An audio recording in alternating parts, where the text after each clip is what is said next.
బొమ్మ బొరుసు అవటానికి, బొరుసు బొమ్మ అవటానికి ఎంతో సమయం పట్టదు. ఆట అంతా కూడా మన చేతుల్లోనే ఉంది. మనం ఆడిందే ఆట, మనం పాడిందే పాట. వాళ్ళే చూస్తారు, బక్రాలు అనుకుంటూ ఉంటారు కొంతమంది. కానీ వాస్తవం అలా ఉండదు. మన టైం వచ్చినప్పుడు మనం ముందుకు వెళితే, వాళ్ళ టైం వచ్చినప్పుడు వాళ్ళు ఇంకా ముందుకు వెళతారు.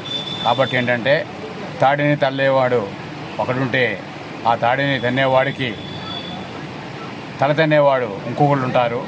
ఇది ఈ సమాజంలో ఎప్పుడు జరుగుతూనే ఉంటుంది. ఇది తెలుసుకుంటే, ఈ సూక్ష్మాన్ని గ్రహిస్తే ఎవరైనా ముందుకు వెళతారు. లేదు, కాదు, కూడదనుకుంటే అథః పాతాళానికి వెళ్ళక తప్పదు.